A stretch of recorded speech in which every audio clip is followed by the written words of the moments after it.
Hi, hello, and welcome to the next part of the story. Well, it's a rainy day here today, so I thought we'd jump on and just find out what Boris and Bella and Nana and Grandad are on with. So if you remember, Nana and Grandad was feeling very lucky. They'd been invited to ask for something special from the gnomes for all their kindness. But what was they to ask for? Now, Nana liked a gin and tonic, so she wasn't quite sure whether to ask for a bottle of gin. Or what about a Guinness bar for Grandad? Because Grandad liked Guinness, especially on St Patrick's Day when there was lots of dancing. Or what about a tea bar in the garden so they could have lots of cups of tea whenever they wanted? What will we ask for? Said Nana. I really don't know, said Grandad. We don't really want for much. We have all that we want here. Meanwhile, the gnomes were thinking what to do for them too.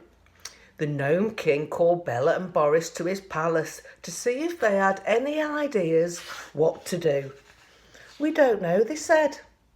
What about gold for Grandad and diamonds for Nana? No, they said, that's too common and they've got plenty of gold and diamonds anyway. Well, go back to your garden and listen very carefully and see if they mention anything, said the Gnome King. For the next few days, Boris and Bella used their magic treasure chest to make themselves invisible so they could listen in secret to Nana and Grandad's conversation. That was a bit sneaky of them, really. But they learned nothing. Next day, Nana and Grandad got a surprise visit from their grandchildren. But because of the restrictions, because of COVID and lockdown, they had to remain outside and talk to them through the window. Anyway, that cheered them up no end.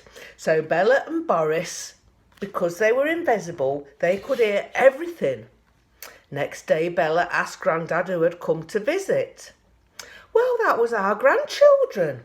There was Jessica and Maxwell and Libby. And they had come to see if we was okay and if we needed any shopping. But we said no, we had everything we needed, thank you, said Grandad. They seem like very well-behaved children, said Boris. Have you any thought what will you like from the Gnome King? No, not yet, said Nana, but we will keep trying. Later on, when Bella and Boris were getting ready for bed and Bella was putting her rollers in, she suddenly had an idea. She called Boris, who was putting his face mask on, and whispered her idea to him. That's a very good idea, said Boris, but I'm not sure if the Gnome King would allow it, but we could try. So next morning they set off to the palace to see the king. They had to sit and wait because the king was very busy, but they didn't mind because they were served honey-covered toffee bonbons and they were their favourite. Ooh, yum, yum. When the king was finished with his business, he hurried in to see them. Bella told him of her idea. Said the king, it's very unusual for humans to have this. I don't think it's ever been done before. I'll give it some thought and then after a few days come back and I'll give you my decision. After a few days, Bella and Boris went back to see the king. So, said the king, I've decided to give Nana and Grandad what you have asked for, but it will have to be done in secret. You can ask them to be in the garage tomorrow morning and we will perform the ceremony, said the Gnome King. Of course we can, said Bella and Boris excitedly.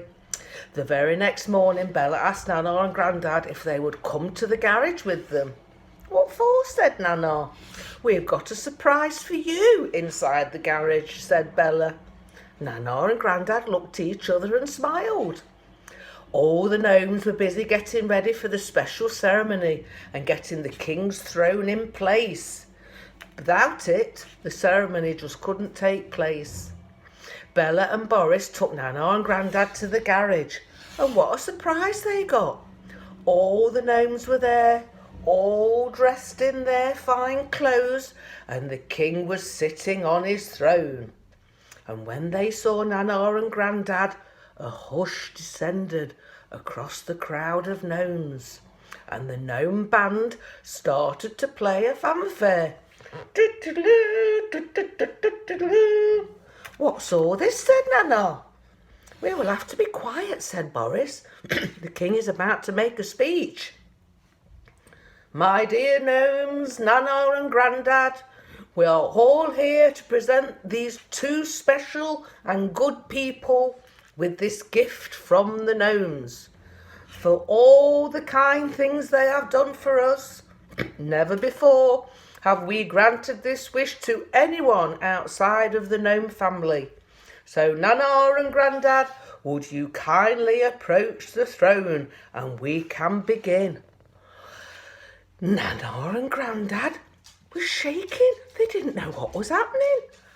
They stood in front of the throne and the king held Nana and Grandad's hands and said, My dear friends, it gives me great pleasure to present you with your very own treasure chest.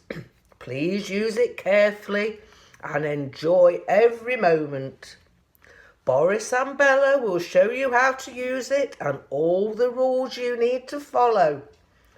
Oh, wow, said Nana, what a wonderful surprise. Is this the same treasure chest that makes you invisible? The king smiled. Yes, it is, he said. When we know how to use it, it'll be great fun to sneak up on the grandkids to see what they're doing, said Grandad with a cheeky little grin and a wink. So, Jessica, Maxwell and Libby and all the other grandchildren out there, because this might be your Nana and Grandad, be careful what you're doing, because you never know when Nana and Grandad might have become invisible and they're seeing and listening to all what you're doing. Wow, what a fantastic thing. I'd love a treasure chest, wouldn't you? Well, we'll have to find out and wait and see what happens next time. I think you'll be surprised. So, see you soon. Don't forget, subscribe, like and share. And remember to tell all your children and friends, because I'm sure they might like the story of Bella and Boris too. And I'll see you next time. Bye-bye. Take care. Bye.